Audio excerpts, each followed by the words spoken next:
Welcome to Moonbase 2.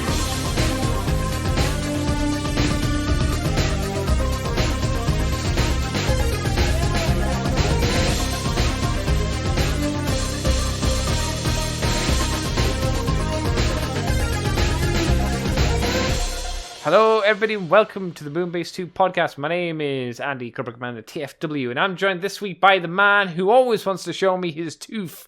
It's Mikey G. Wolf V3. Hello, Mikey. Look at my tooth. I don't want to look at your tooth. has died. Emyan has died. I know what you're talking about, what you've done this week. Well, to be fair, I've also been messaging you quite a bit about it. Yeah, but still.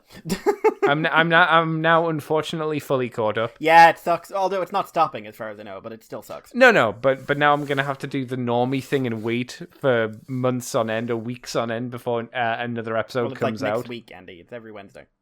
Oh my god, it's so far away. I'm going to have to sit here for years. Those fucking lazy bitches. They need to get back on YouTube or Twitch or whatever and get back to D&Ding. Because someone's trying to literally steal you. It's no excuse. It's bullshit. What about my needs, Mikey? Why aren't they thinking about me? That's what I want to know. I mean, have you talked to any of them? No, but that's not the point. They should know who I am. I'm the Transformer podcast extraordinaire. You could say hi. I have said hello to Mousy once or twice and poked her with Kamen Rider questions on a Twitch thing once or twice. But whenever I hear her talk about Kamen Rider, I'll send her a Kamen Rider message. And she'll be like, "What? I just saw an ad." I'm actually more an Ultraman fan. Oh no, I don't think anyone's really an Ultraman fan. And Andy, there are literally millions of them, and Ultraman, no. What they basically are, Mikey, is they're an undercooked Kamen Rider fan. There is a they just need to be put in the oven. Podcast I listened to, which reviews stuff, and they did Gridman. So I got into it. They did SSSS Gridman, and they were just like, "Oh my god, this is the greatest thing ever!" And I'm just like, "Okay, I'll give you a shot." And they do Godzilla stuff, and they do other kind of giant monsters and stuff like that. And then they do Ultraman, and it's just like, wow, this is one of the best chokus out there at the moment. This is so well written, it's so dramatic. And then someone's describing Ultraman Z as the best show on television at the moment. And I was like, okay, I haven't seen much of Z, or Zeddo, but I have seen a bit of it. And my god, that acting is terrible. I like to think it's not a current episode. It's Mikey looks at the date, looks at what Kamen Rider was out, and it's Gaim, and he's like, Oh no, I've already heard their opinions on Gaim. Oh no, what did they not like Gaim? No, they said it took itself too seriously. The what? Sorry, took itself too seriously. Yeah, but it was so good. Took itself. It was such a good show. Seriously. Yeah, that's what made it really cool, though, because it started off in this really happy light tone and then went really bleak and had a really interesting story and characters and morals. It's a show, basically, so even if you didn't know who wrote it, you could have guessed who wrote it. Oh, what, Gaim? Yeah. Well, I mean, Uroboshi does have his own unique style of sadness. This wonderful thing of just like, I think things will end out well, but not for the people you care about. As soon as you've seen one of his things, you'll be like, I know where this is going. But it's usually quite interesting to get there regardless. That's how I say. But we're here, Mikey, to talk about Transformers today.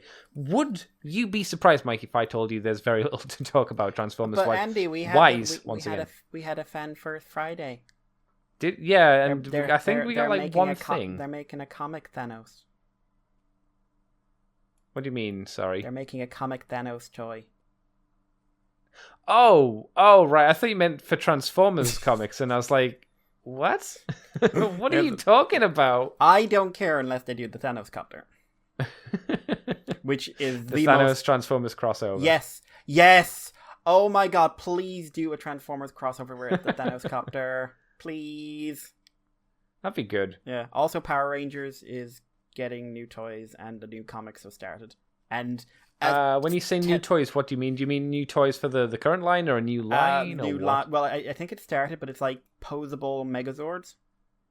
Oh, those things. Yeah. They showed the Z, not Zeo. The Dino and the Zeo. They I know that. Oh, it was the Zeo sword. The Dino is okay. Like, it's not fantastic, but it's okay. They're also announced a Power Rangers television /cinematic universe. Oh no. Which a lot of people are reading the wrong things about. A lot of people are What do you going mean? like, "Oh my god, they're saying there's going to be no kids show, and it's going to be like they're going to." Like, I saw No. basically one interpretation which would be like, "Oh, the translated stuff will be for kids, and then they'll do like live action original stuff for adults because because they had something in there. There is a show going to be made that is not for kids." But they also said they'd have an animated series and a bunch of other stuff going on. So I strongly suspect there is still going to be a kids show, whether it's completely original material or not, I can't tell you. I suspect they're going to G1 it, and this is all going to be like dinosaurs and stuff like that. But I like, some people are saying they're going to do an animated version of the Boom comic, and I'm just like, I think they would be very brave to do that because that story requires a lot of space. What do you mean by space? It's big. It's like, okay. It's over 2 different ongoings that both ran into like 20 or 30 issues.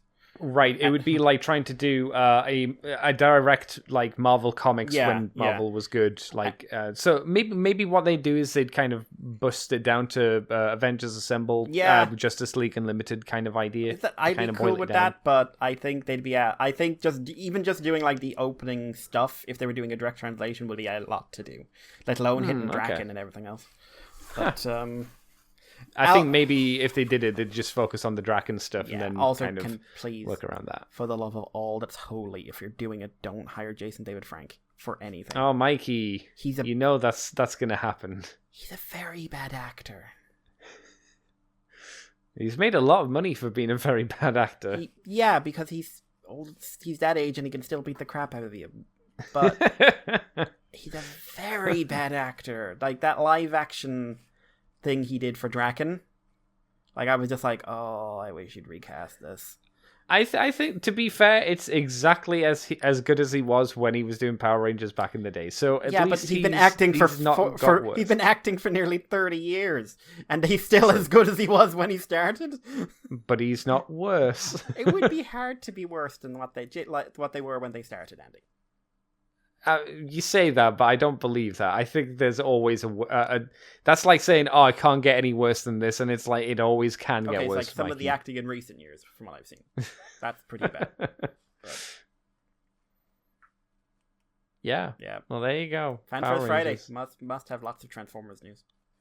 No, unfortunately, no. We got like one bit of news from them. We're going to kick off, though, with some crap, though, because I know how much you love some crap, Mikey. You love it. You're gagging for it. I can tell. I can hear the drips coming from your tongue.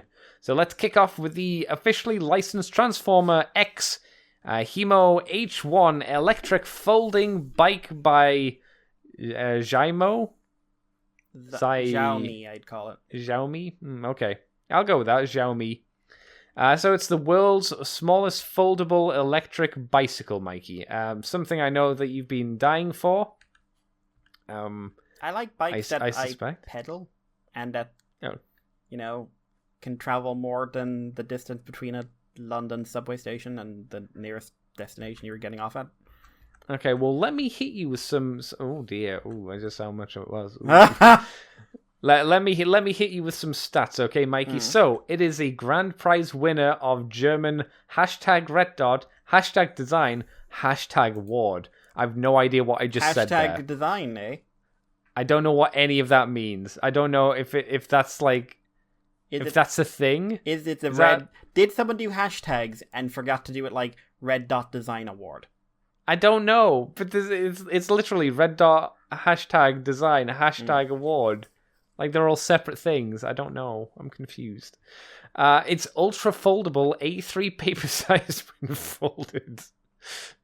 Cool. So it's a suitcase. A small one, I suppose. Easy to carry, compact, and ergonomic design, which I think was kind of covered by the A3 size, but okay. It don't look ergonomic, just looking at it. I mean... It looks like you would have you'd have a very sore butt by the end of it. I'm guessing the idea is maybe not to... I don't know, maybe you do sit on it. Yeah, no, well, you're going to look like a right plonk. You must sit in it because, like, this is something where I can tell you, if you try to stand on that while it's moving, goodbye. Like, this is a tiny motorcycle, you're dead.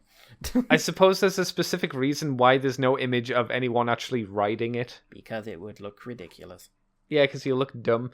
Anyway, the max speed is 18 km/hr, kilometers per hour, I guess. Kilometers. Kilmans. It's 18 Kilmans per hour. Nicole Kidman's per hour. Laid into end. It's 30 km on full charge, so I guess that's as far as it can go. So you can basically drive for 2 hours. I guess, yeah. It weighs 32 lbs or 14.5 kg, so it's not exactly what you'd call light. You know, I wouldn't say so. It's not like you could just throw this in your backpack and be like, oh, it's like putting in a piece of paper. It's made of A380. Sorry, that's a hashtag. I should have said hashtag A380 hashtag aluminium alloy frame. Why is aluminium a hashtag? Jesus Christ. Hashtag. I guess, yeah. I'm surprised it gets better doesn't have a with the hashtag. Yeah, I saw my fucking so. Don't you worry. It's got a padded mesh seat. Cool. A crystal clear LED display. Thank Christ, I suppose. A removable, energy efficient 7500 mAh hashtag lithium battery. I don't know what an mAh is, but it sounds nice, I guess. A high performance LED headlights. In hashtag Optimus Prime, hashtag blue, hashtag Bumblebee, hashtag yellow, or hashtag Megatron, hashtag grey. I wish you'd said hashtag or. If there had been a hashtag there, I would have done. I don't know why. I don't know. Shock absorbent tires, 180 watt brushless DC motor, rear wheel drive, incredible stable power system, and a charge time of 4 to 6 hours. And as you said, probably only runs for about an hour, give or take. So we have some enhanced, clear sexual images. Oh, Mikey, you probably want to know the price, don't you? Is it I know folding bikes are a thing, and you can get them for maybe 80 to 100 if you're going for an okay, not like top of the top line range. Okay, well, what if I was to tell you that this is more in the top of the top range kind of things, I guess? But then why would you bother? Why not just get one where you pedal and get fit at the same time? Because being fat is good. So right now, the item is available in the Philippines for whatever PHP is. I don't know what PHP stands for, but it's whatever. I apologize, the Philippines, but that's whatever your currency is classed as.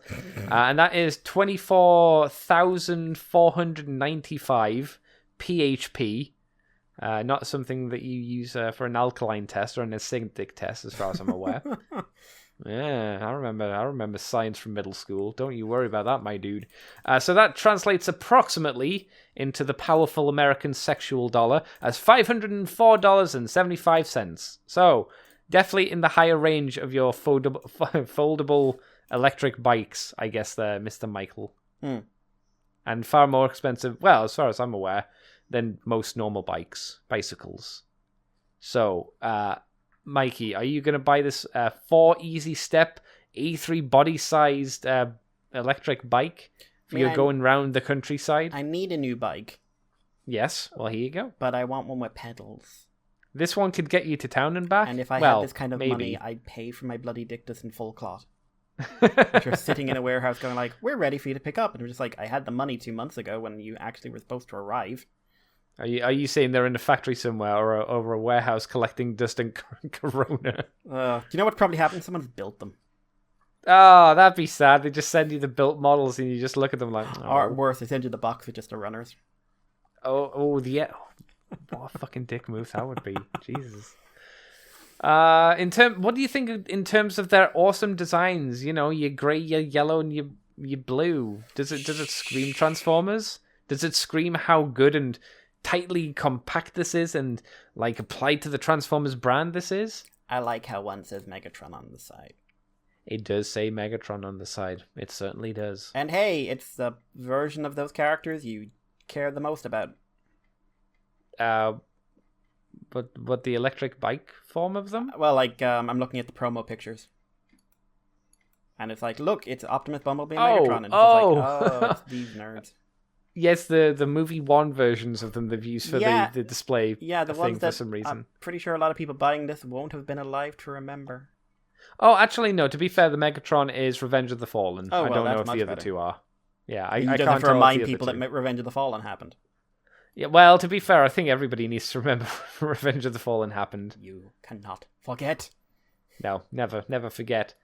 So I think both you and I are good on the electric bike front. I think that's fair to say. I keep thinking if I should get a bicycle, would that get me out to like cycle around? And I think to myself, maybe not. I don't know. I think it would be an expensive kind of waste of money, which I'd be depressed about. Probably shouldn't do it. I don't know. Mikey, take us on to the next story. Yeah, so Tryace Toys are a new third-party company who revealed color prototypes of their Commander, the originally named, because no one's gone that route before, Generation 1 stylized Optimus Prime non-transforming action figure. If you say Action Master, I will shave your testicles. Oh, wow. So this was first revealed at SGC 2019, but I seem to vaguely remember it. But yeah, this is a highly stylized, kind of human but not-ish Optimus. He comes with a quite detailed finish. Overall style is a little bit Bumblebee in terms of the level of detail. Not quite there, but like there's a lot of lines and stuff like that. Inner metal frame, light up matrix, opening chest. The matrix is kind of interesting because it's got that compartment over it that they had in Beast Wars. But there's a hole in it for the matrix light through, but you can open it up and have the matrix in there. Right. And yeah, it says great posability, but we don't see its posability. No way, he does raise his arm up. He does. His accessories are going to be knives, axes, guns, a jetpack that looks like it's an extra from a Gundam, a visual communication screen, and a display stand. Most of these aren't in the shots either, as far as I know. No, and he's due out in a month and a half. Oh, wow. This is a quick turnaround, it feels like. Yeah, also it turns out that IDW Grimlock is due out in a month and a half. Which one? Sorry? The one Planet X is doing. What? Really? And I'm what? like, I didn't have chance to save money yet. No, you have 2 model kits you need to still buy. Yeah. What? Surprise, motherfucker. Surprise, motherfucker. But yeah, this is it's Masterpiece scaled. It's actually taller than Masterpiece, or the Masterpiece Optimus anyway. But overall, like, you know me, I'm all for non-transforming, and I'm definitely all for stylization. I think this figure is left down by the torso. Right. Because they've gone for kind of like super robot-y humanoid proportions for the lower torso, but then they've just kind of plunked a stylized Optimus Prime chest on top of it. And it creates this sort of stepped appearance to the visual that I don't think is doing the design any favors. Right, okay. The face took a little time to grow on me, but like it is definitely kind of that Bumblebee approach, but not as heavy in the Bumblebee. I would like to see its range of posability, but I do like the backpack. I think the backpack jets are quite cool. I don't think it's appropriate for Prime, though. Like, it doesn't look like it works it's from with Sideswipe. him. It's Sideswipe's backpack. Well, even then, it doesn't look like it kind of meshes with the overall design, if you know what I mean. It's verniers. I learned that term from buying Gunpla. They're called verniers. That's true. You're learning, Mikey. You're one of those people now. Yeah, but the difference is my favorite Gundam is the one where they were all doing an isekai. So, and had a super robot in it. So read into that what you will. But this is one of the ones where I really appreciate that they're doing it. And I really hope it's high quality, and I hope that they inspire other people to do something similar. But it's not for me. Okay. What about you? It's a bit too ultimately in its design aesthetics, is how I would describe it. It's got lots of surface detail.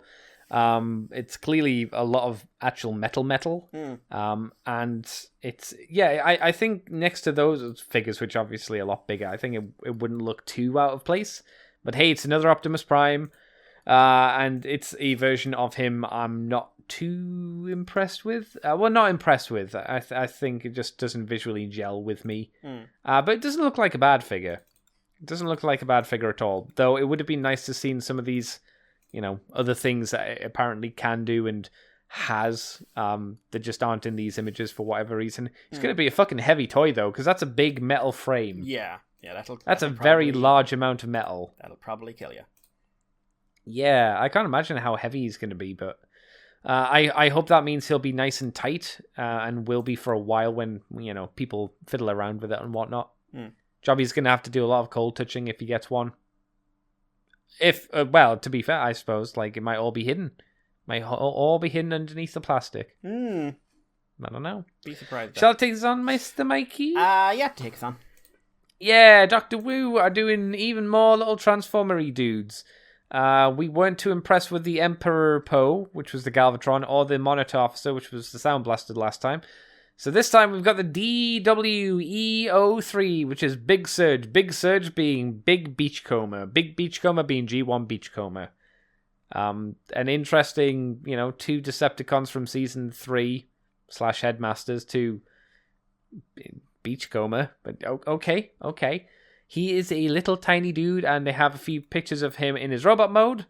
He looks very stumpy, as he would do, and he is appropriately sized with the new Micromaster bases. So he's probably about the size of a Micromaster. Yeah, he's probably is tiny. how I would describe it. Yeah, he's super duper small. There is a real big screw in the middle of him, or at least there is a small screw that looks big.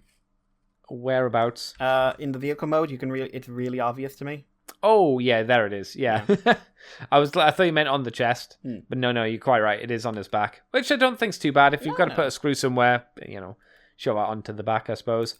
Though it does look like I'm not sure if it's the case, but what's they called? The axles for the wheels look like the screws, but I think that's not going to actually be the case. Like they're going to just look like that. I think that must. It must be aesthetic. It can't actually be a screw. Do look like actual screws. They can't be. It could would just be really for silly. Prototype? Yeah, maybe. Who knows? But what do you think of Beachcomber then? Because he's 4.5 centimeters tall, so he's a little small boy. he is. He's okay. Yeah. Hopefully he's not expensive, but 50 pounds. Don't joke. The robot mode looks fine. What is he? He's screaming, but he looks fine. His face is just like, ah! It's because he's seen the Golden Lagoon burn constantly. Everything's burning. Ah! Either that or he's coming down. He's like, was it really worth it? And Optimus Prime's like, yes, because if the Decepticons had this place, then they'd kill us all. So it was worth it. But nature. Prime should also go, this was technically your fault. If you hadn't found this place, then... Yeah, but as he's talking, a small deer walks by, and without stopping, he's still berating Beachcomber. Nature has been destroyed, Beachcomber, largely because of your efforts. But he just bends down and punches the deer. All the while, just talking. In my head, it was he picks the deer up and snaps its neck in front of him. Gets it in a sleeper hold and goes... But all while still calmly talking at Beachcomber. Oh, yeah. There's no reaction. It's just because he's still going. It'd be great. All these little woodland creatures coming their prime, and he's just berating Beachcomber for what he's done to the environment. And he's just like, dead rabbits.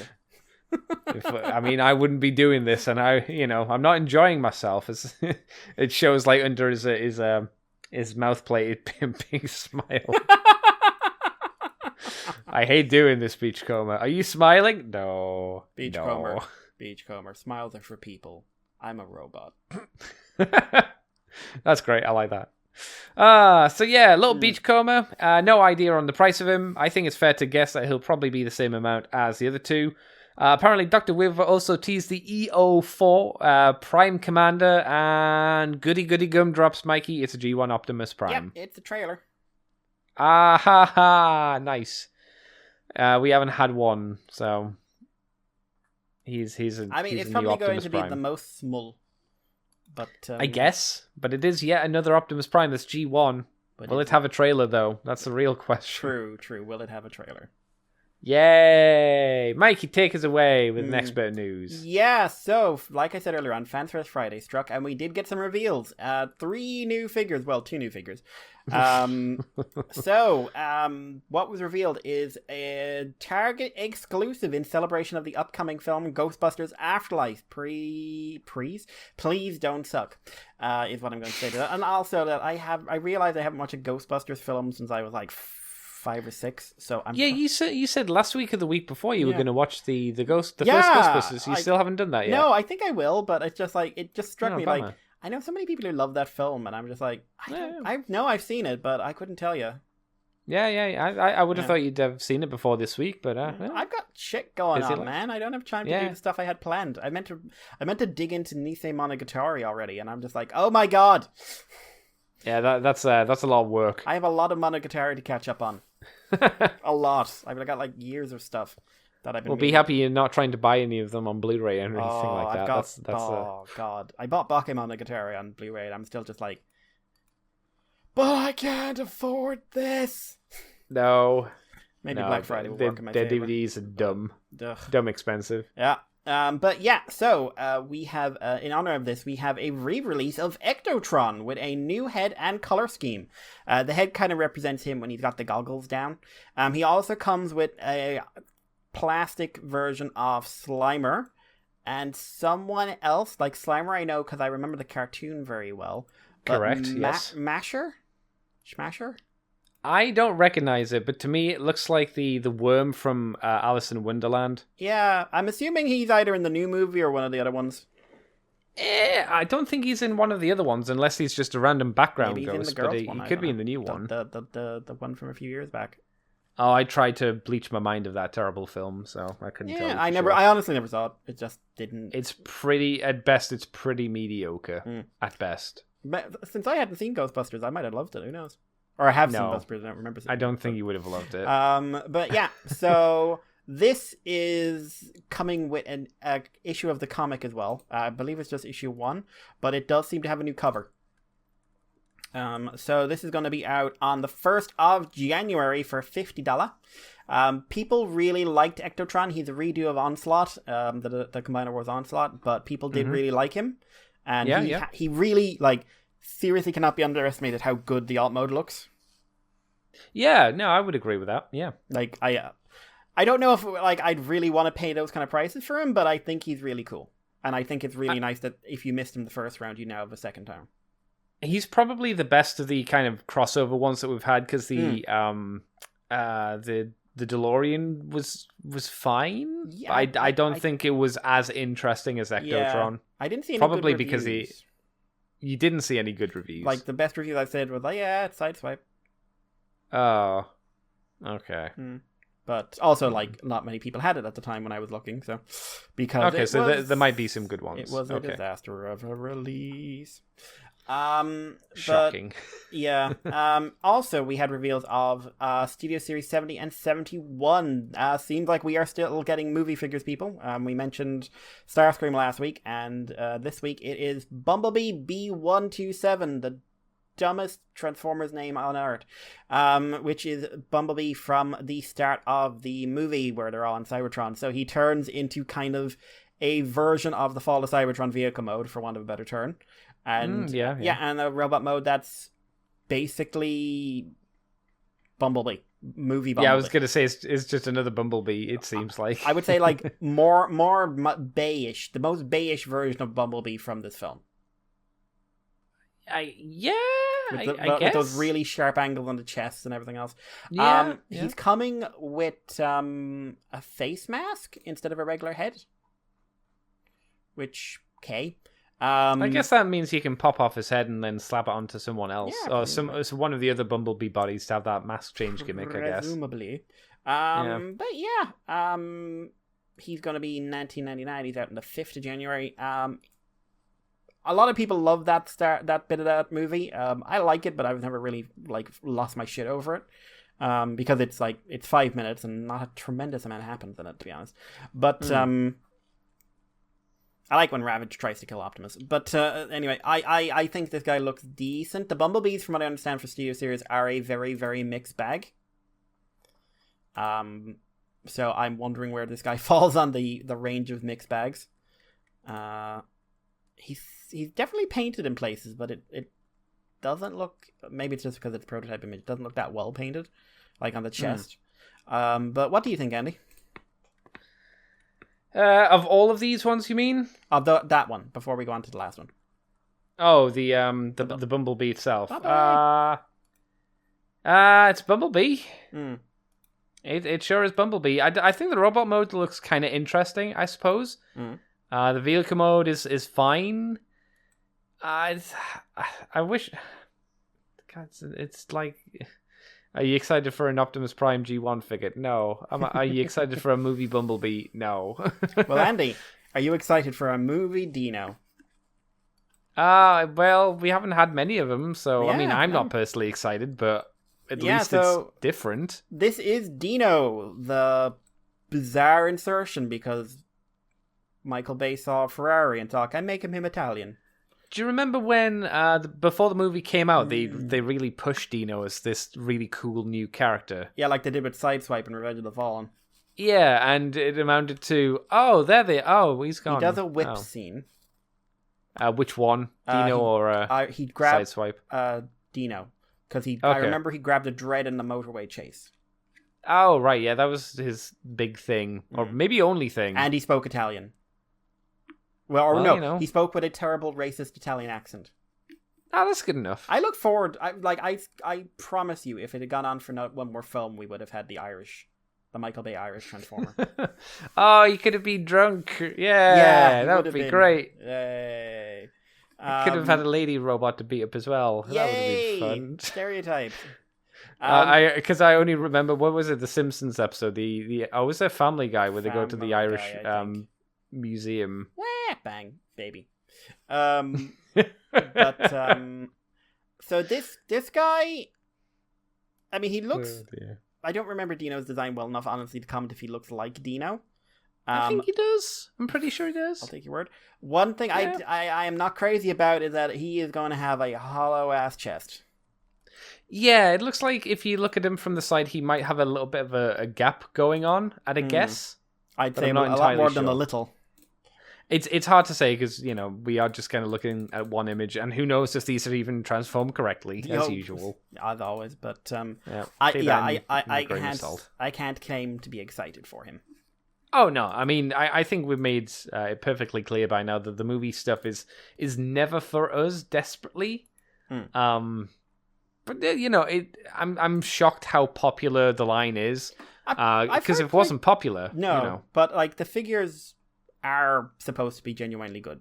It's just, or at least that's a lot good. of them are supposed to be genuinely good. It's just, hey, it's Dino. Yeah. Like I'd at least take Jolt because I think Jolt's funny. Because Jolt, the Jesus one, right? Yeah, that was the because- joke with Jolt. yeah, Jolt Jesus, because we want to sell this Jolt car and we Jesus. told you a week and a half before you stopped filming. Okay, I'm Michael Bay. Put it in. Woo! Put it in. Put it all in. Oh boy. Mm. What can you do? Flee. Shall we move us on, Mikey? Yep. Oh no, actually, I want to throw out for Ectotron Mhm. because we haven't talked about Ectotron. His amazing new design, where he has the goggles over his face and a face mask. I mean, Why is that a thing? I didn't really need him to have a new head, to be honest. Neither did I, but I guess I had to give a justifiable reason to put out another one. He's got a bit of a different paint scheme. Yeah, I'd say a little bit. I think this one's a lesser version of the original, to be fair. I think the other one looked better. It had a bit more character to it. This one's just kind of a, well, here it is again, I guess, but it's got some spoopy ghosts. Here I it would is. have rathered one Slimer and a proton beam, That would have been nice. or maybe like a Transformer-sized ghost trap. That would have been quite fun Yeah, as that well. would have been really cool. Yeah. If you're gonna put out the same figure again, effectively, you may as well. And if you're gonna put out the figure with one comic, why not put it out with just the whole run? And then just beef up the price a bit more on it. Instead of being like, here's one comic, children. Go to your local comic store that's probably being closed down because of multiple reasons and not be able to get it. I don't know.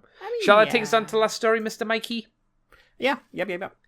So, Mikey, we learned that another one of the Transformers Galactic Odyssey sets has been revealed. Get ready to correct me on how you say this, Mikey. The God. Botropolis Rescue Reveal. Cool. Is that right? Botropolis? I'm assuming so. Botropolis. It doesn't roll off the tongue desperately well. So what is this? I hear you asking, Mikey. I hear you screaming it at me. This this is a 6-pack that comes with a repaint of Ironworks, as well as Airwave. I would put a repaint of Airwave in minor quotations. Done up as Skylynx colors for some reason apparently, but could also work as Countdown. And I guess it also comes with some Micromasters as well, but for some reason it didn't mention them here for some reason. So the Micromasters that come are the one that is colored like Countdown and one that's colored like a rocket ship. Again for the Countdown base. I guess that's what I meant rather than Airwave. Like it says, Airwave done up in Skylynx colors. But then it also could work as Countdown. I think what they meant is the Micromasters are kind of filling that role. Yeah. It's an Amazon exclusive. It's going to be $60. It's kind of a boring set in my opinion. It's coming out the 15th of February next year. Let me read you the boring stats. Galactic Odyssey Collection. In top secret side missions during the events of Earthrise, Autobots and Decepticons encounter unfamiliar planets. Find epic adventure. I was expecting like an exclamation mark. There's no. And face unknown dangers. Encounter 5. Botropolis rescue mission. Skylynx is in trouble, and a team of Autobots are on a mission to rescue him. Their encounter are. They encounter a roving comet called What? The comet called Botropolis. And travel on it to search the universe for What is this? They search the universe for Skylynx. Discover Botropolis with planet card. Pack includes 1 of 5 planet card with key details about feature planets. Collect other Galaxy Odyssey figures to explore more planets in Transformers universe. Combine to set up rescue base. Over Air and Ironworks. Over Air? Oh, and Ironworks. Figures are decoed to match the WFC E24 Skylynx figure colors, sold separately subject to availability. Convert figures to modular base modes and connect and expand the bases. I'll be honest, I drifted off to about 2 minutes ago. Excellent. So, repaints. Kind of lame repaints, I would say. But especially Airwave, who is not massively different from his original release. No. He's still primarily grey. He still is primarily blue. And the only real difference is they've kind of swapped out the grey for gold. And the black for his like side weapons for gold as well. And that's about it. And the grey's darker. It's less of a beige colour, but cool. That's about it. Yeah, and the Ironworks, this is his 3rd repaint.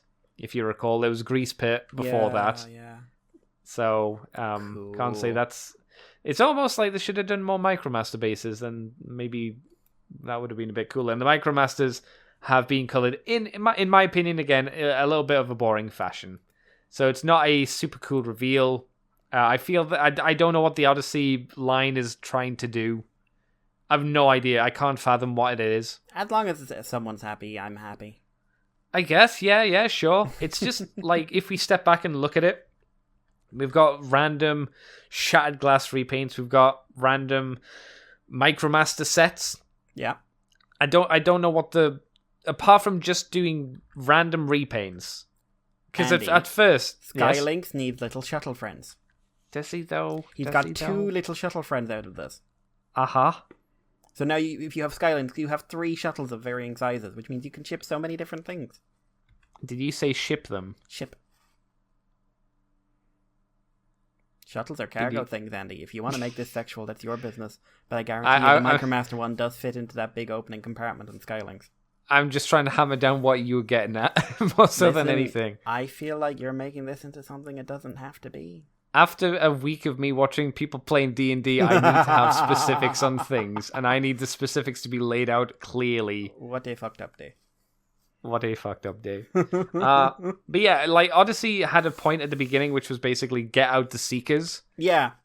And after that, I don't know. It's just like, well, we started now.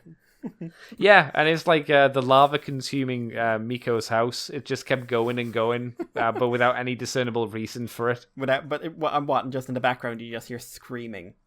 Yeah, because people were having such a hard time getting a lot of these things. Or when people order these Odyssey figures from Amazon, they're not shipped in a like an Amazon box. They're just shipped in their package. You must have seen that stuff, right? Yeah. So yeah, that's the appropriate screaming, I would say. Kind of weird. I wonder what Odysseys will show in the near future. I'm sure it'll be lame. Ho ho ho. Mikey, that's all of our stuff. Yeah, there is one thing I want to mention just because I blame Jive for this, right? Oh, no. So, Masterpiece RC, we had in-hand images from a fella called Soundwave's Cat, right? Is it Soundwave's cat? Like Soundwave has a cat? Is it a human cat or is it like a Cybertronian cat? I can't tell you, right? So Why not? Why can't you tell me? Because I don't know. He put it up on Instagram, and he had like, the different accessories and everything else she came with, and the largest thing this was highlighting is that this toy is a fucking mess. Oh no! Like it looks like a design nightmare happened, and I'm just looking at it saying like, well, I bet Azalea sales are about to go through the fucking roof. I do have a question then for you, Mikey. Just a quick one. Yeah. Okay, so let's hammer this down. Yeah. Do you choose? You are in a locked room with two RC figures. Which do you choose? Do you choose this RC figure, or do you choose the one that had the rubber boobs, which is apparently a fucking mess of a toy as well, outside the fact it can have rubber boobs? Yeah, that's the one. Can I just take the Azalea and my wonderful murder magical girl? No, you were in a white room. It's like locked. Azalea's the perfect Masterpiece RC. Yeah, but that's not in the room. You're in a locked white room with only these two figures. There are no doors. There are no exits. Nicey's an amazing figure. And is better than this. That's true, but that's not G1 RC. No, like they're both G1 great. RC. That's true. But I want. But them. also no. But to be fair as well, Mikey, no one outside of us talks about the Nicey figure. They don't exist. They talk clearly. about it. They just whisper. Did you buy Nicey? I did. Did you like it? We don't talk about that. Meanwhile, in the background, I fucking love it. Her boobs are squishy, but they don't have to be. But this looks atrocious. But anyway, what's funny to me about this is that the guy Soundwave Cat posted on either Instagram or he started taking dodgy pictures. Oh no! Dodgy fucking pictures, and then he launched a complaint. Photos? And to paraphrase, this toy is meant to have severe sex appeal, and I really hope Takara can fix that. What? This toy is meant to have severe sex appeal. Why didn't you just mold her with proper boobs? Why does she have triangle boobs? Like, not just that her chest is ridiculous looking, but that her sex appeal has been denied. And the guy got passionate. So the guy who took these photos, the guy who got this toy early, got angry at at Takara because it wasn't sexual enough. Yep, he's hoping a third-party group will fix it. It's an interesting mindset. It's a different kind of buyer. It's a buyer who knows exactly what they want. And I would say, why didn't you just buy Nicey then? If you wanted that kind of figure, because she's not G1RC really. But then if you want it with actual boobs, that's not G1RC either. It is in his head. But there's no... Maybe he remembers G1RC differently than I do. I mean, I think anyone who likes G1RC remembers G1RC a lot better than I do. She was there. Was there anything to like? She was there. Her biggest achievement is having a small boy live in her head. Yeah. There's a reason that whenever anyone talks about RC in the last 10 or 20 years, it's kind of like, I like the one with the swords. Or every time someone does RC, it's like, I'm more referencing the one with the swords. To be fair, though, that's like being, oh yeah, I'm a big Beachcomber fan, or I'm a big Gears fan, or I'm a big, like, Andy, any of the not Optimus Prime. Says that. I'm a big Sea Spray fan. Andy, you're being silly. I am being silly, but I'm using these as an example of, oh, hey, he's a character that got no characterization for the most part. That is like, say, like, that. I'm going to admit to being a nerd here. I watched a video on the Prime Directive during the week, which was someone saying it's a problem, and Star Trek employs it Oh. ridiculously. And Oh yeah, totally. just like, yeah. oh, we can't help these people with medicine. Why? Because we wouldn't help people who are launching nukes, would we? So that's your argument. That's what you did. That's what you just did. Is there. it? Yeah. Is that what I did? Yes, as you did. Oh, okay. I think my point's Your done, Archer. Your Archer in Dear Doctor. Oh, I don't mind that. That is you should. Yeah, I should, but he's got a beagle, so that's pretty cool. That he nearly killed because he was a neglectful owner, leading to one of the worst episodes of Star Trek I've ever seen. Oh yeah, with the horrible like fake dog in And he keeps in amber. he keeps on saying nipples and boobs and things, and he's just like, oh, those slips of the tongue. Oh, a night in what was that? A night in sick bay. Wow, what an episode! Yeah, That's one of the highlights of Enterprise. real talk. That is where Discovery and Picard got their start. Because that's I wouldn't the be show when shocked. they started trying to introduce things like action and sex appeal on large Yeah. scale. Oh yeah. Yeah. And Enterprise definitely had the random sex appeal with the decontamination, rubbing oils on each other's body scene. Yeah. It added To the be fair, experience. like that Star Trek show might have been an awakening for some people who watched it and as a young person. You know what? Roberta Orsi and what's his name? And Alex Kurtzman. They all just. I think they were. I think they should have been past the age of awakening. I don't know. I've that seen their point. stuff they were making around 2009, and they were clearly very immature. What were they making around 2009? Revenge of the Fallen and Star Trek. Oh, okay. Yeah, maybe you're right. Well, there you go. That's all There we about go. Transformers news this week, Mikey. Yep. Yay! I'm sorry, we can't fix the news. We can't do it. Mikey, what have you been up to this week? What have you done for fun, my dude? A lot of work, so not much fun, but I did manage to slip some stuff in. I finished building the Justice Knight. Finished that last night, actually. This is a really cool figure. Yeah, I've not got many him in the- polycaps either, which is nice. Yeah, I've got him in the Brave pose at the moment with the sword, you know? Mm-hmm, Except he's using a spear. Really fun build. Really, really fun build. Not complicated either. No. Not one of those ones where it's like fun because of how much you're doing. But the only thing I'm not crazy about is how his ankles work. His feet are in two parts, and it can be quite difficult to get them both to move in the right tandem. You know what I mean? In what sense? Like the back of the foot and the front of the foot move in different ways, so you have to move them separately, which means he can be quite hard to steady. The toe bend kind of thing. Is that what you mean? Yeah. Oh, okay. Yeah. But yeah, his accessories are really cool. He looks really nice. And I spent a lot of time painting this one. Like, I added a lot of red, and I redid all the yellow into gold. And I think that was a really wise call, because the red breaks up a lot of the white, and the gold looks so much better than the yellow plastic did.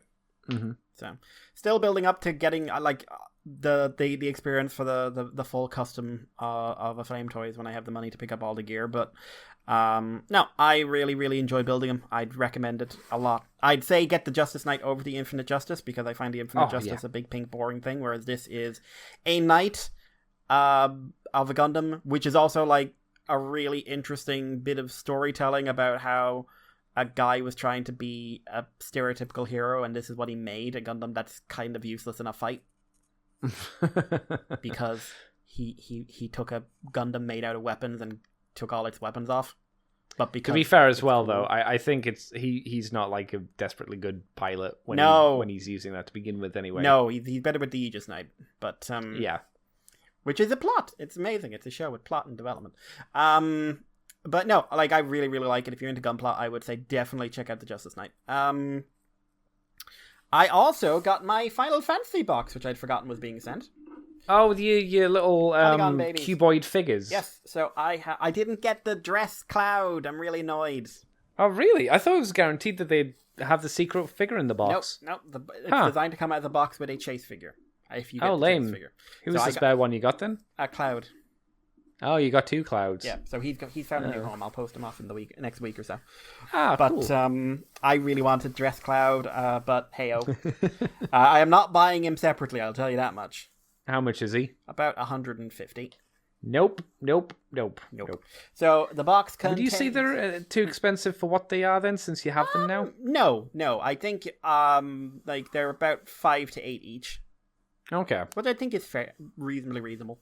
I had to pay customs, which was a problem, but hey-ho, like, what? It's still cheaper than buying them anywhere else. Because, hey, we're in a COVID pandemic. But yeah, so the box contains, like, for anyone who doesn't know, these are the original polygon models from Final Fantasy VII in 1997. So these have just been done up into little little statuettes, rather. So it's Cloud, Tifa, Aerith, Red 13, Barret, Reno, and Sephiroth. Little surprised they didn't go for the full roster of playable characters, and I'm amused Reno made it in. Actually, that's a good point, because when we meant to get another wave of them, I thought that was the idea. Maybe. Like, if these did well, they would be like, oh, here's the rest of them. Because, like you say, why would you do, like nothing against Reno. Reno's very cool, but, you know, Reno's where's great, the rest of them? Yeah, like, that's the thing. I don't know. Like, a lot of the plans for these things got waylaid because, hey-oh, same 2020 happened. But yeah, like, true. I mean, you know, like, you can guess who'd be in the next wave. You'd have, like, probably Rude, Yuffie, Vincent, Kate, Sid. Yeah. Hojo's probably in there, or would be in there. That'd be cool. Yeah. Rufus, definitely. Neat. Rufus would be in there. Yeah, I think Rufus over Hojo would probably be there. And then if you did another wave, you could have Scarlet and... Heidegger. Yeah. And Hojo President Shinra. Oh, you could even have the squat dudes. Yeah, in the I gym. want Chocobill. Oh, fuck yeah, Chocobo. That'd be ace. Yeah. And just a Chocobo in itself would be ace. Yeah, and Johnny. Yeah. Give me Johnny. That game has so many characters I want. Oh, Bugenhagen. You'd have Bugenhagen. Except he'd need a little stand. He would. Well, no, because it could just make the earth that he's, or the material he's on just flat. Yeah. Potentially. Yeah. But, no, I really like them. I don't know if I tell people to pick them up because they don't do anything. They're just a nice bit of statuette stuff. But they look really good. Like, they're really well made. And, like, I've got Sephiroth in my hand right now. It's just, it looks intimidating. It just reminded me, like, that game was fucking amazing. But yeah, so I got that. Didn't get anything else. Watched a bit of stuff. New episode of Mandalorian, which I would say is not a great episode, to be honest. It introduced other Mandalorians and basically was kind of a cover-up for canon in that they realized that they've decided they want to expand the universe, but they've been doing a Mandalorian show about how they never take off their mask and things, and yet for years Mandalorians have taken off their masks. So they basically just introduced the idea that it turns out our guy is a religious zealot. Ah, okay. I think there's controversy over this episode for the boob armor. There is boob armor, but from what I understand, because I've only seen a few clips, it's basically the same design as Rebels. Okay. There was a Mandalorian in Rebels, wasn't there? I can't remember offhand. I think a lady so. Mandalorian, Sabine, you mean? and she had basically it's the same design. So yeah, I think there's been some controversy over it though. I was talking to someone about it, and they were saying like, yeah, no, like it's. She was saying to me that she saw it was the design from the show. So she was saying that's why it looks the way it does, and then she just went off and won about how she likes the show a lot. And I did a lot of nodding and said, still haven't seen it. But, yeah. Did you then just look at it and say, watch Primal? I say that to everyone. But true. There was a funny thing where, like, apparently there's been a lot of controversy about the episode from last week about Baby Yoda eating babies. Where the guy came out and said, like, well, it is unfertilized eggs. It's like eating chicken eggs. And I'm just like, you don't know what that means. Like, no, it's not. Apart from sentience and everything else, these were being taken to be fertilized. Mm-hmm. So... which basically also adds this horrible thing. Anytime you see Baby Yoda with anything smaller than him, you're just looking. Well, to be fair, he did like in one of the season 1 episodes, pick up the frog and just eat it. Yep. So it just turns out he's a monster.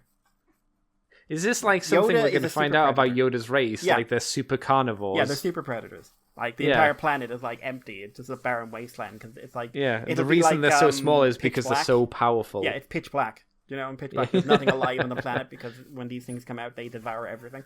God. Or, do you know, Galaxy Quest with the little gremlin people? Yes! I 100% was thinking of that. Yeah. 100%. Yeah, totally. Oh, they're so cute. Yeah, they're thing. cute now. I'm going to die. Galaxy Quest is amazing. It's really good. Yeah. But, forgot this was coming out, but Bill Divers did a 10-minute special. Which was Gundam Bill Divers Re-Rise Battle Log, and it's set after the show, and basically it's they're playing a game that's being televised back to Eldora And Freddy's narrating, and he's got a little rule book out in front of him so he can get all the names right. Yes. And it's really fun and dumb, and it's like it's the Re-Rise team in Famous Gundams up against some characters from the series in Famous Gundams. So it's like Wing Zero versus the Quan Chi. The Wing Zero Custom, so it's the Angel one. Oh, the Quantum. Yeah. Because if you haven't seen any of the Build Ever show, whoever's making this adores the 00 stuff. They love Trans Am. A lot of people like 00.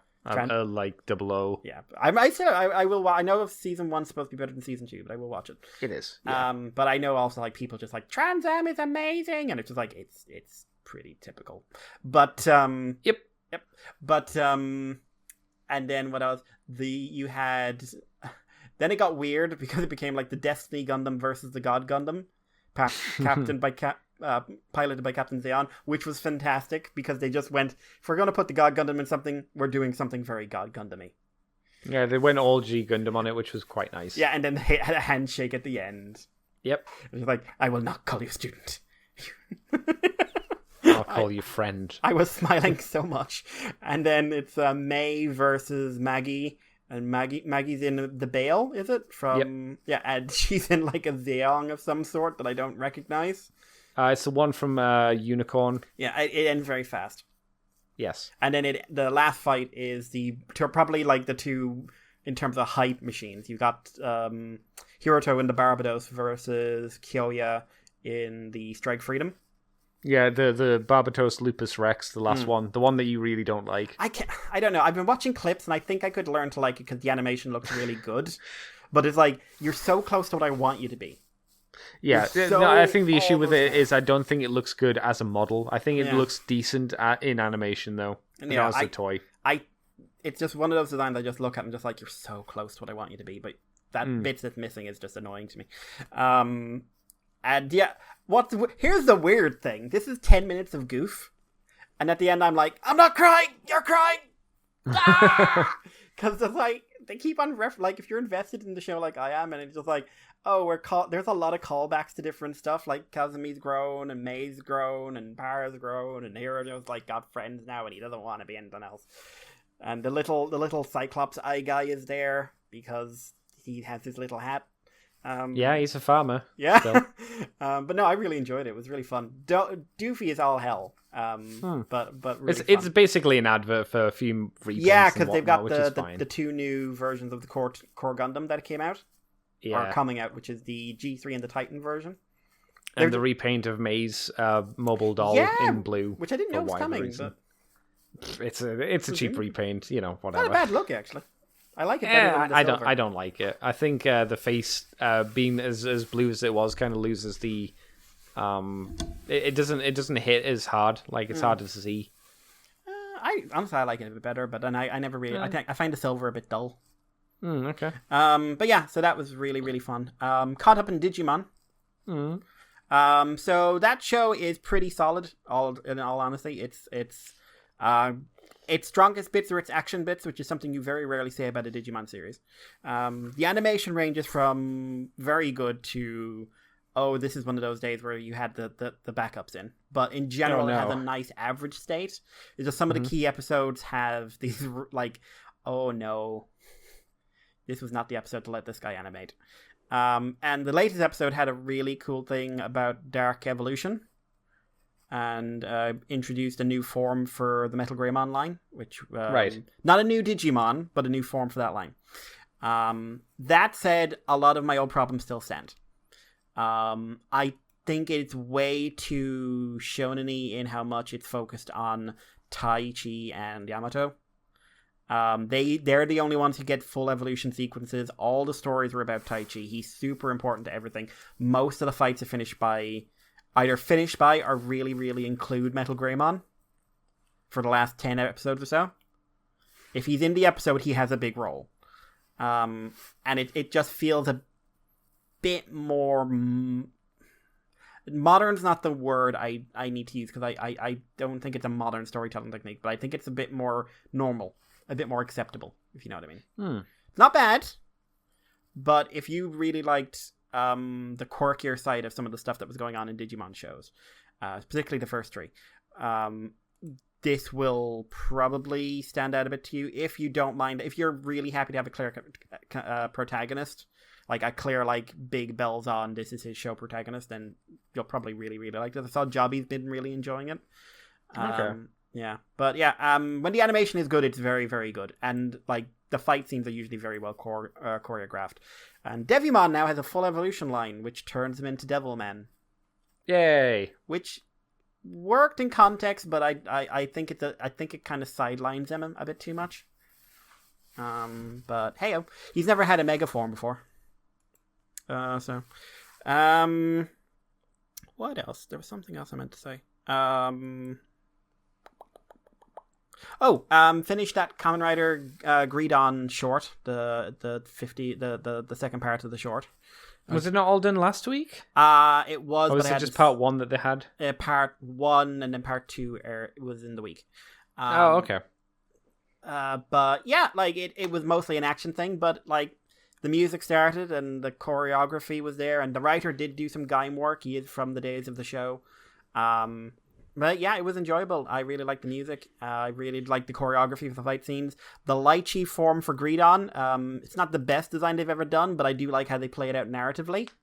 There's a little bit of heart in it, a little bit of soul, just a little bit.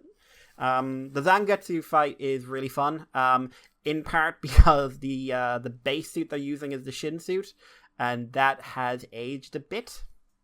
How so? You can see lots of cracks and like it's worn around the neck and stuff like that. Oh, really? Yeah, which is a shame because the Kachitoki armor looks like all shiny and new.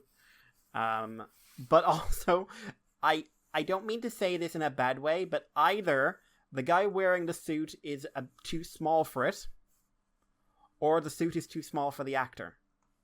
Because there's some bits where like it. I initially thought it was like, is the actor just a bit on the chunky side because it looks really tight, but I was thinking like, is it not tight and he's actually a bit too small for it, and it's like flowing out in bits where normally it would be a lot tighter. I don't know. You don't think that was a deliberate thing? No, because it's supposed to be Takatora, and that man hasn't aged. But yeah, apart from that, did I do anything? I don't. Something might come to me during the week, but Gundam X. Watch more Gundam X. Yay! Yeah, so that's plowing ahead. Really reminding me, weirdly enough, of kind of a not quite as intense Outlaw Star. Yeah, I guess. Yeah, especially I can see that. Especially the two brothers. They just really remind me definitely. Of the two bad guys from that show. Definitely. Especially like, we must kill you, and you must fight us. I don't want to fight you. We will give you a reason to fight us, because it suits our sense of style. Like... also, I really want to know where their Gundams came from, because the implication so far has been Gundam technology is not lost per se, because it's only been 15 years, but is probably really, really fucking hard to reproduce. And like, to the point where people see Gundams and just like, I want it. So I would like to know where the Visaggio and the other one come from. But yeah, Visaggio is quite cool. It's basically what if Epion and a Master Gundam had a baby, but pretty much. But yeah, it's an enjoyable 90s era show, like a very 90s era show. But like, I've gotten into it, and Garrod is definitely like, it's like, you know, all those times a teenager gets into a Gundam. Mm-hmm. What if he was an actual teenager? Yeah, exactly. Yeah, and not either a child soldier or a crazy person, or just he's like not an adult, the emotionless character. Yeah, which is always kind of boring. Or you know, like he actually acts like someone his age would act. Yeah, so. I'd say he's one of the better like protagonists for a Gundam series, because, like you say, he's quite relatable. Like, you understand where he's coming from, and he does things that make sense for a teenager to do. Yep. Yeah, I like him. Yeah. Apart from that, I watched some D&D and stuff like that, but I assume you were going to say more about that, so I will leave it there. Oh, okay, cool. Shall I talk about what I done then, Mr. Mikey? No.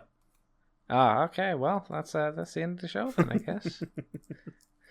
So what did I get up to this week? Not a huge amount. I had to pay import fees on the Bound Dock and the high grade heavy arms. So I put those together and built those suckers up. They're good. I like them both. They're very imposing figures, especially the Bound Dock. It's really big. I'm surprised how tall it is, especially compared to the little tiny heavy arms in comparison. There are some things about it which that concern me for the bound dock, and that's just how like weighty some of the joints are on like very small polycaps or smaller polycaps. And there's not a huge amount of polycaps, but I look at them and I go, I don't know. This could go in time. But luckily, it's overall a very fun mech design. It's very silly. It's very of its time. And it's why Zeta is one of the best Gundam shows in terms of design, because it's just fucking out there. Yep. I always say my favorite clip of the bound dock is when it's walking up and the guy has like the arm resting on its side, and it's like, this is so sassy. Is it like, if I remember, Jared pilots it and somebody else pilots it as well, don't they? I lady. think it was. Yeah, it was the dude, because I remember him being nuts in the clip. Yeah. He always gets the weird. Jared, is it Jared? I'll take your word for it. I think it's Jared. I'm still behind on Zeta. Okay, yeah. And did you ever get up to Yazan in the Humblebee, the blue ones with the very pointy heads? No, not yet. Okay. Yeah, Yazan's a nasty man. Prefer when I go back to it, I'll probably just start from the start again. Oh my god. The Heavy Arms is a really good kit as well, though. It's really good. It's as good as the wing suits, like the Sandrock and stuff like that. So when they also announced this week that the Death Scythe 1 is getting a redo, or a proper HG, I was like, oh, good. So we've only got one more, and then they've got the entire first season team out. We'll say season 1. See, I'd assume they might redo the wing as well. I don't know. I don't think they have to, but I think they probably will. I don't think they will, just on the basis that they're doing the real grade of the wing. True. So I don't think they'd bother doing that. I think they'll be like, okay, if you want a new wing, here's the high grade. The real grade of it. Enjoy. And it's another one with the shitty angel wings. Because that's shite. This is a much better interpretation of the angel wings on the real grade. I guess I like the idea that here's the wings, and then they just sort of divide into semi-realistic bird wings. So that rather than here's a really unconvincing set of angel wings that don't work in anything physical. I just preferred like standard mecha wings. Yeah. I've never liked the Wing Zeros like wing pods though. No, I can see what they're trying to do. I think the wing is a better design than the Wing Zero. I like the body of the Zero better. Maybe. I don't know. Either way, I put those together, so that was fun. It wasn't fun paying import charges for them, but it never is. HLJ got into stock my Soto figures for Kamen Rider Gaim, so I posted those out. So I'm terrified about, paying import for them as well. And I know for a fact that all the other ones that I really want from that Soto line are going to be exclusive, so they're going to be a pain in the anus to get. Penis? It's going to be Mandarake kind of horse shit to go through, I'm sure. And which is a bit annoying.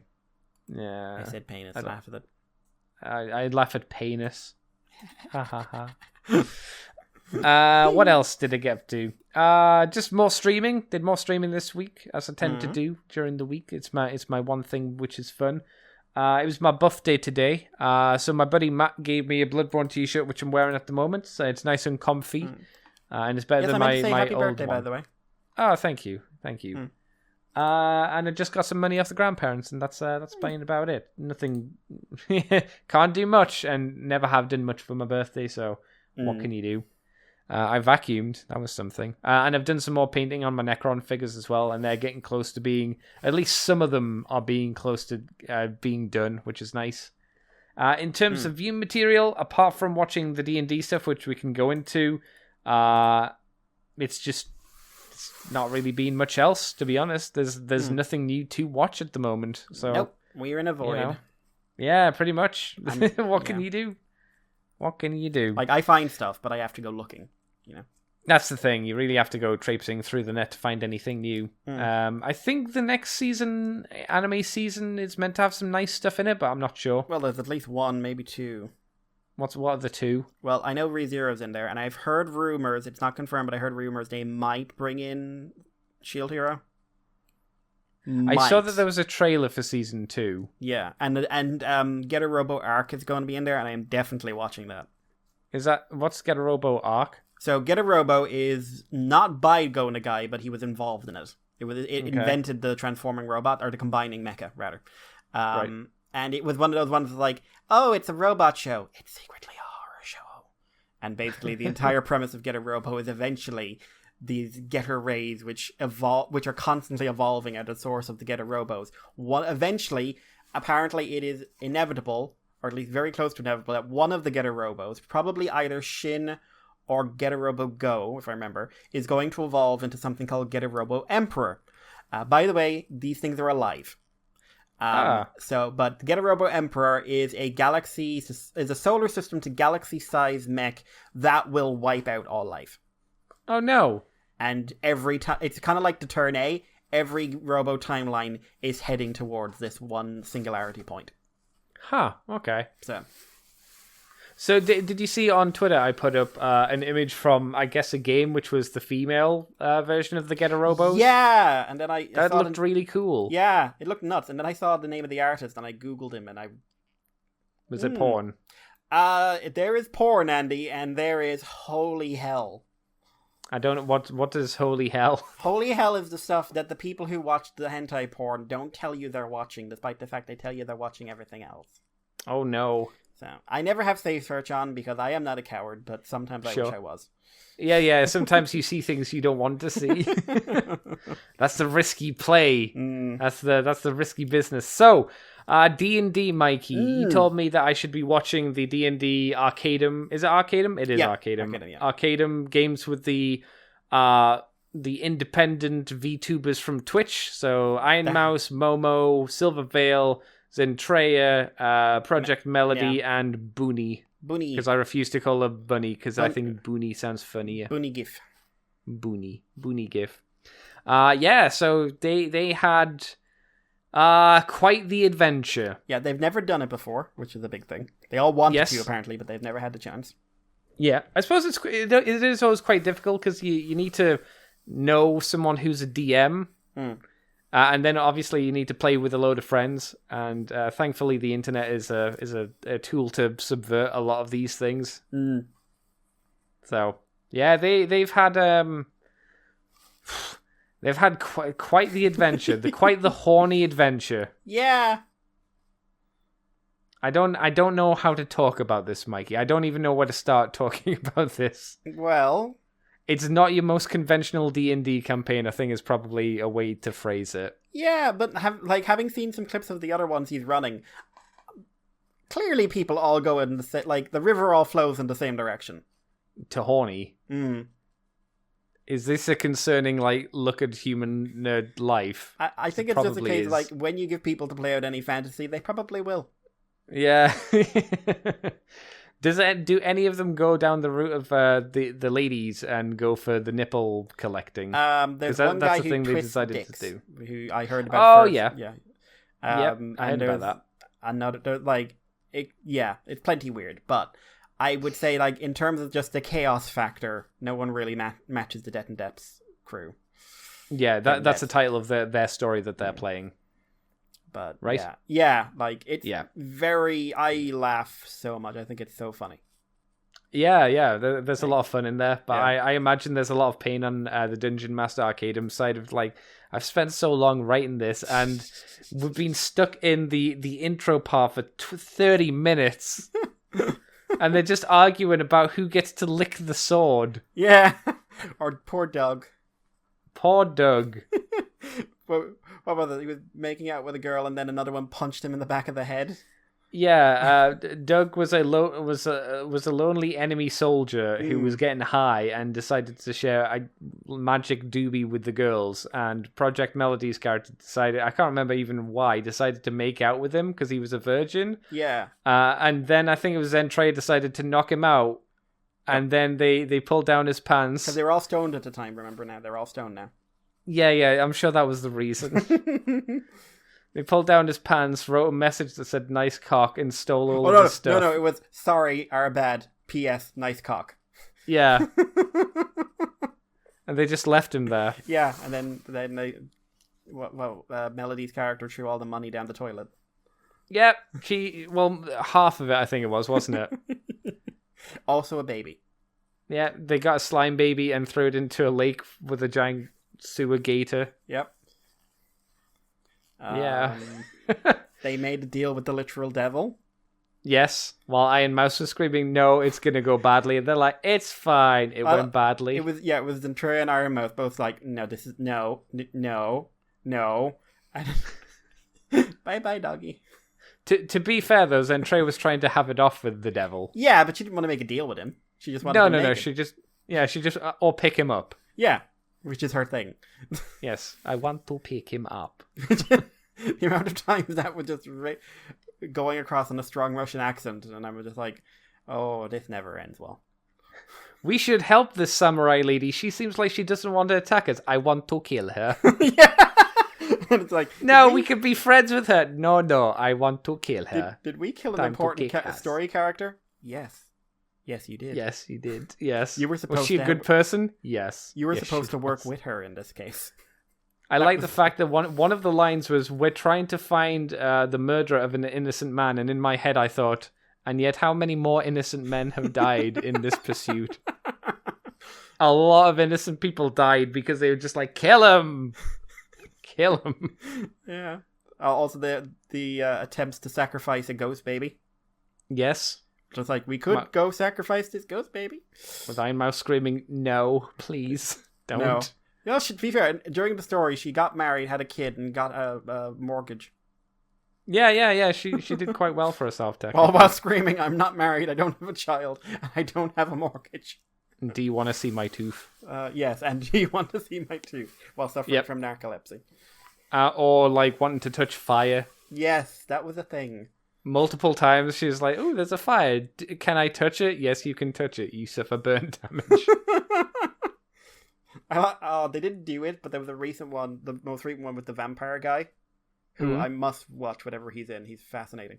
And he's just like, what Momo's character bites Tryace's character, because Tryace's character has fire blood. Like, she was trying to convince him to bite Tryace's character. Because he would catch fire. Oh, God. It's interesting. It's a lot of time sink because it's a D&D campaign, and each like of 3 or 4 hours each. Yeah, and there's about 10 episodes, so that's like 30 hours if you want to watch it. But they're interesting. They'll make you laugh, unless you really want them to play it seriously. Then if you want them to do that, you're gonna get really annoyed. Yeah, and also really when the crossover stuff starts, that is gold. That is utter gold.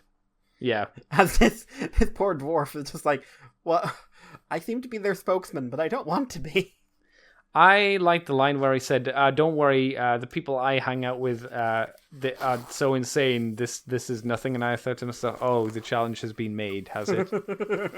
And then they met, and they were just like, "I think we're all equal to this." Yeah, if not worse. I don't know. It's hard to tell. Well, like, that was a really serious one because it was just like, we need to set shit up. So, like, we don't know. Like, I got this thing, like, that was great because there was this really serious story going on screen, and then I was watching the chat box the entire time, which was just sheer unbridled chaos as the crazies from every group got together. Oh no. And I was just like, I don't remember what's going on screen. I'm going to have to rewatch this. That's one of the things, like, most of the time when I've been watching it, I've also had the game playing in the background, and or playing the game and having this in the background, and sometimes I'm just thinking I couldn't tell you what's happened because such little time's actually passed, and it's just insane. It's insane. You've no idea what chaotic shit's going on at the time. It's fantastic, I think. It's a lot of fun. Genuinely, like, I think everyone involved deserves a hell of a lot of credit because they bring their A game. I'd say Arcadum is the MVP. I feel like he's accidentally picked up a harem that he'll never be able to shake now.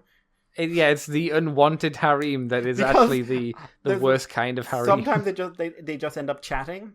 And there was one where they're just talking, and he's like, "Oh, well, I'm working away," and he says something that is vaguely like self-deprecating, and they annihilate him. Yeah, they're like they're rabid dogs. Like, I think one of them says, "If you ever say anything bad about yourself again, I'll beat the shit out of you." That might, I don't know, but that sounds like something Iron Mouse would say. Yeah, and then they all get really serious. It's like, "This has changed my life. Yeah, you are incredibly important.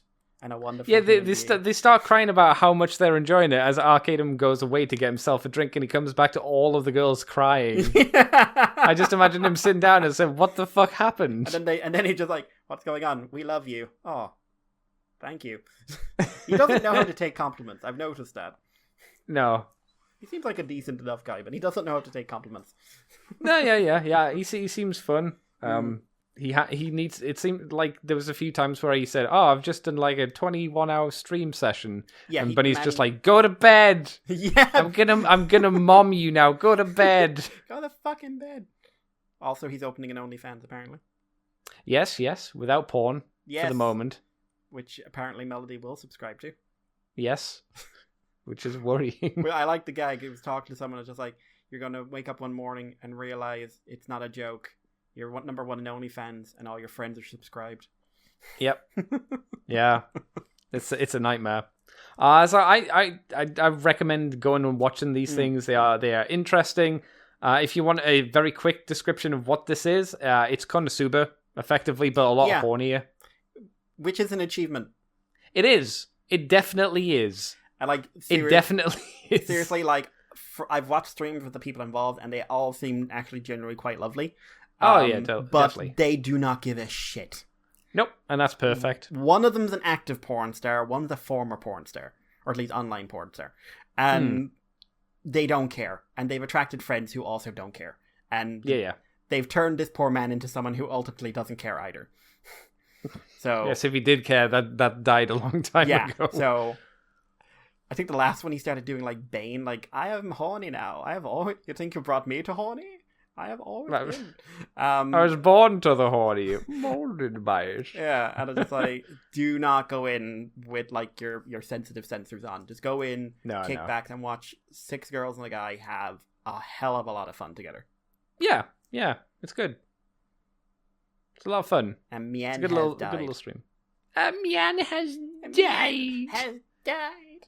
I really like watching the end of the streams as well when they're going through the fan art. Because people make a lot of fan art, like, creepily quickly. Not creepily, scarily quickly. And not like we've done some doodles. They do some hella fan art. Yeah, there's some really good fan art that just seems to be like, oh, I mean, it's 3 hours, but 3 hours, like, to get something really good out is really impressive. And it's not always 3 hours. It's like, oh, funny scenes happened, and we've got an hour left until the end of the stream. Oh, they've got a really good piece of artwork done. Yeah. Holy crap. How'd that happen? Like, oh no, people have talents. I know, I hate them.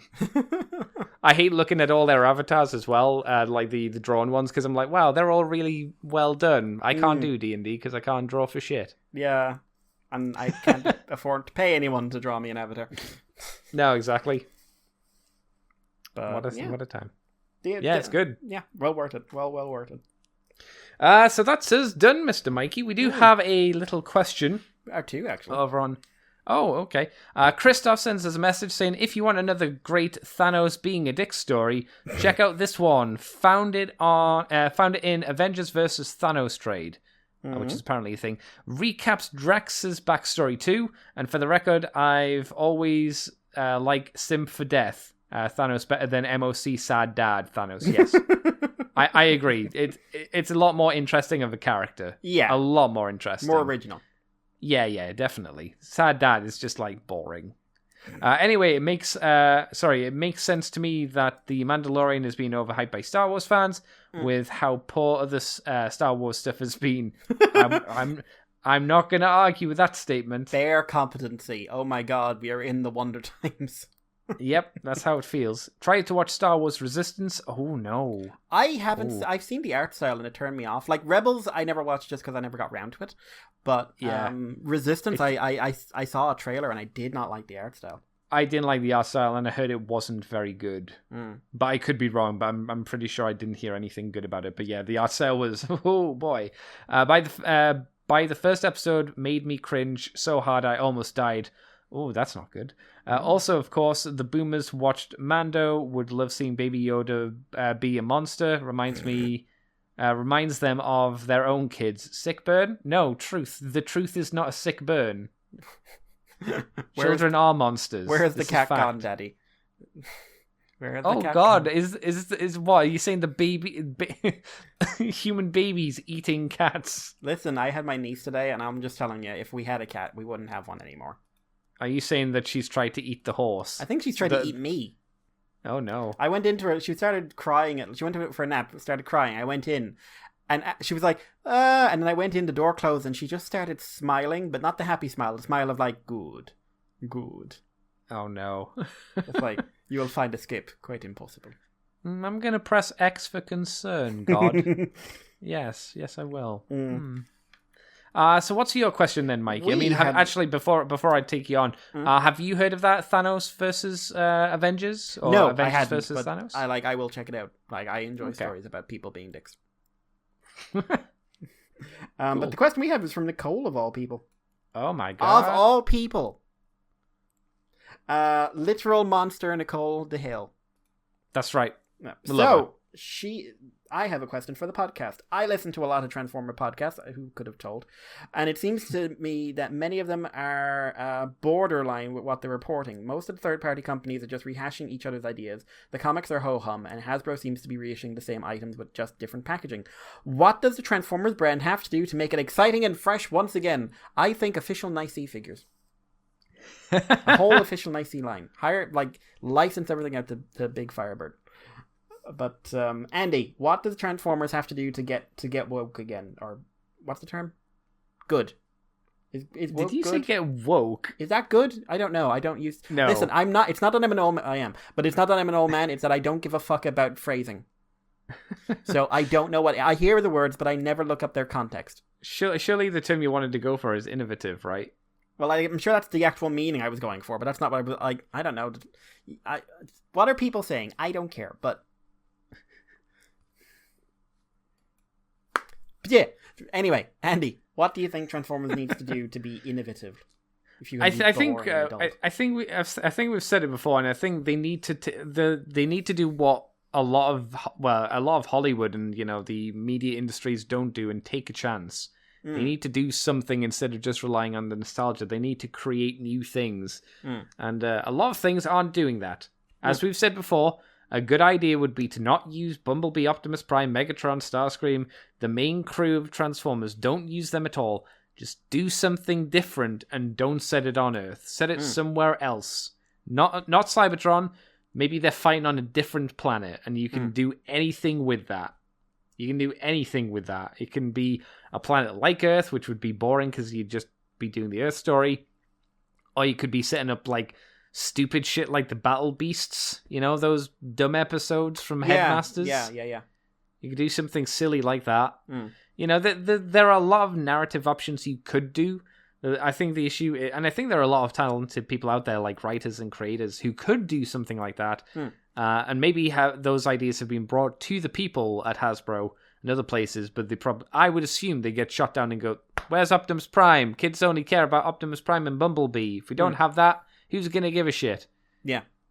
And I think that mentality, we say that a lot in Hollywood as well, with the churning of the Marvel movies or the Star Wars movies. Or the general approach to sci-fi, which is do the safest possible films you can if you're going to get a budget. Yeah, exactly. Or what's another good example? Live action remakes of Disney movies.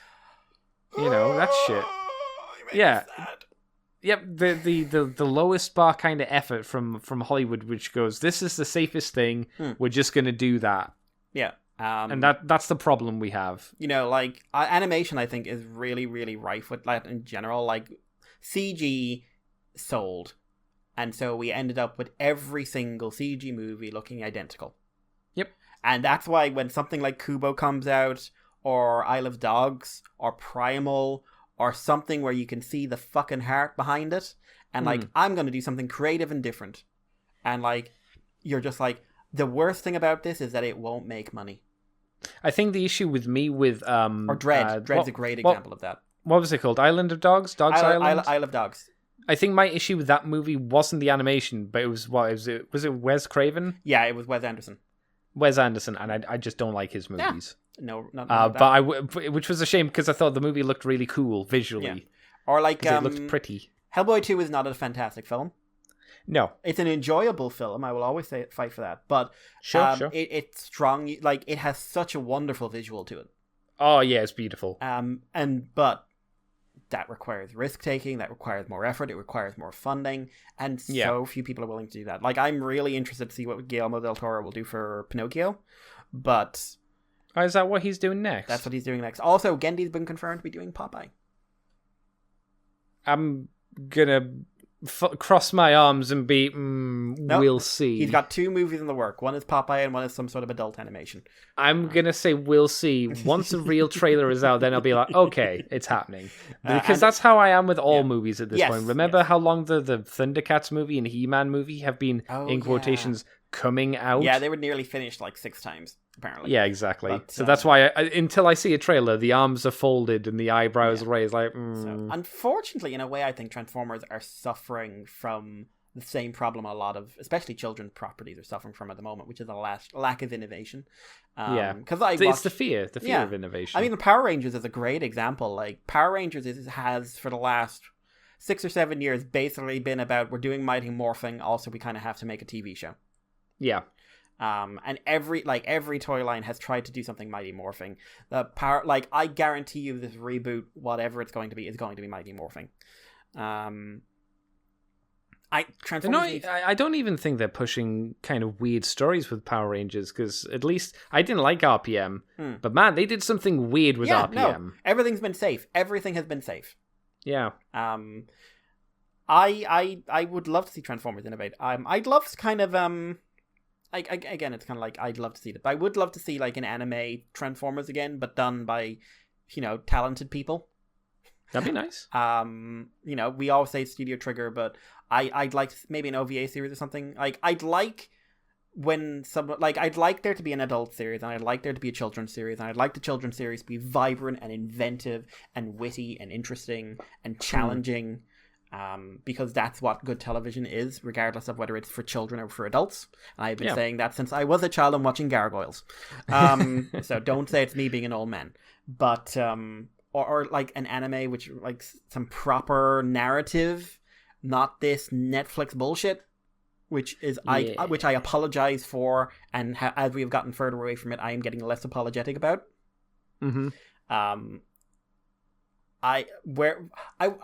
This is a big thing for me, and drop, whether you keep Optimus or not, drop this trying to make everything the past.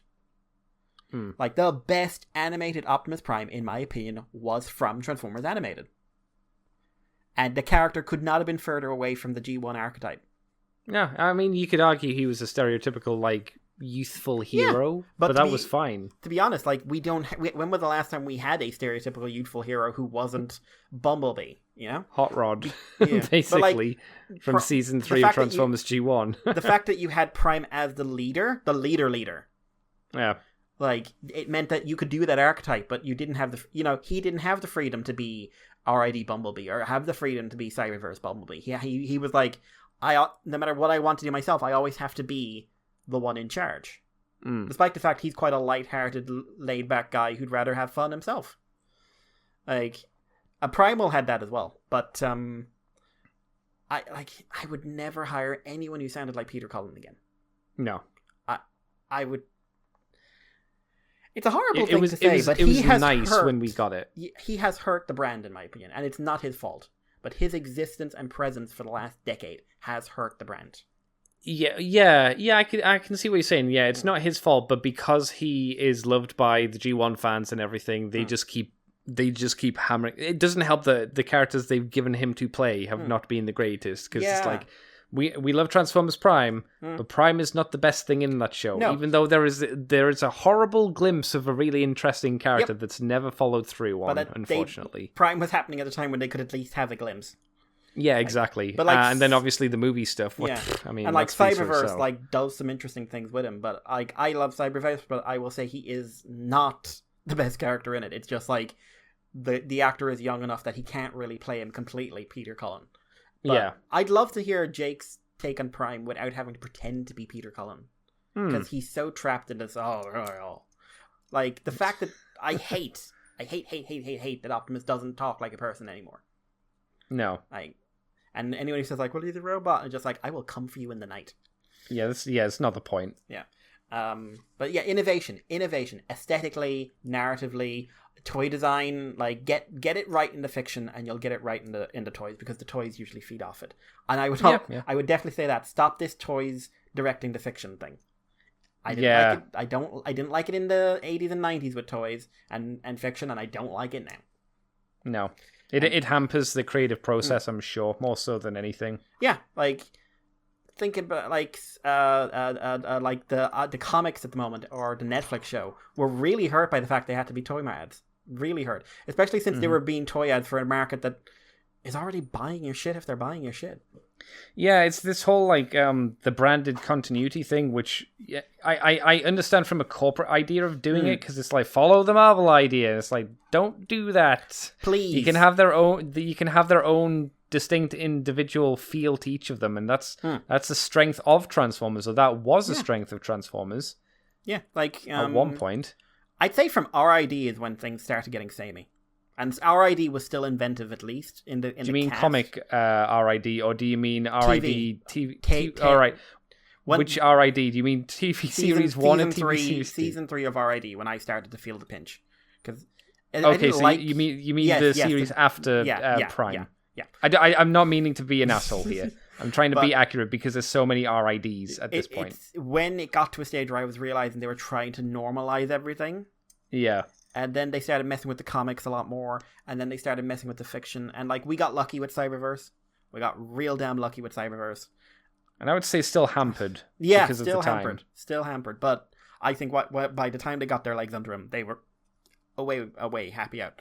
But when you think of the wider fiction and everything else, and the wider metafiction and the toy lines, like, it's amazing to me that people for the last 5 years have probably 5 or 6 Optimus Primes who very much look like the same guy. And then just suddenly this like red G2 version standing in the middle going like, I'm just here being vaguely interesting. Don't mind me, baby. Yeah. And people don't like that toy, and it's not a great toy, but I like that robot mode a lot. Yeah. Same with the Megatron, actually. But and the budget cutting in the last couple of years as well, I haven't been crazy about.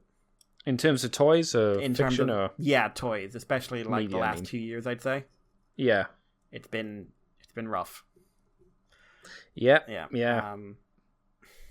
We need a shot in the arm. We have the fact we haven't had movies means there hasn't been as much money coming in, and I think we need a shot in the arm somehow. Yeah, it's just, how bad does it need to be before somebody actually steps up and does something? Like, at what point? How bad of a crash does the company need to have before they start trying something new? Yeah, and to be honest, if you wait that long, we could go into the hiatus time. And the thing about hiatus is you're never guaranteed of coming back. And I don't care what people say about love of the fiction or Transformers and going blah blah blah. If they stopped it, be prepared for it not to come back, because it just might not. Yeah, I mean, I would always say with Transformers, it probably will, just because of its success. But yeah, it might be a while before they did it again. But who knows?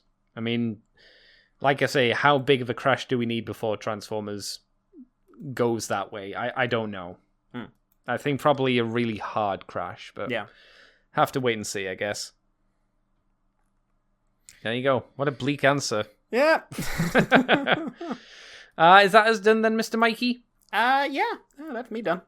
Right, cool. Where can people find you on the internet, Mr. Mikey? You can find me on Twitter as Irish Paleo. If you can't find me on YouTube anymore, I basically wiped all my old videos, so it's just a couple of recent ones.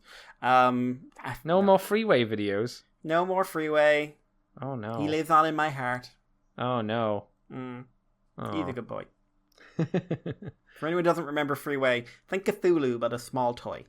Yay! Yeah, I did a series of videos where basically a Freeway was slowly taking over. That's right. I really enjoyed those. Yeah, you were going to do more at one point. I was, but then life happened and I wasn't able to get a decent camera and everything else. But hey, listen, I got to have some fun. If you want to send us any feedback, of course, there's moonbase2@gmail.com, but there's also Facebook, Libsyn, Twitter, Patreon, Weebly, everywhere else, really. And yeah, keep in touch, guys. We love hearing from you. We really do. And we're getting close to Christmas. So what are you getting me? Are you asking me or the viewers or listeners, I should say? Does it matter? Okay. Well, technically, isn't it closer to your birthday than it is Christmas? You're right. What are you getting me? I don't know. I didn't get you anything. Thought about That's it just because I'm poor. Oh, no. Oh, You wouldn't. bummer. You wouldn't leave me out in the cold, Andy, would you? No, I'd let you die in the warmth. Please, sir, may I have some food? I opened the door. You're asking for a lot here.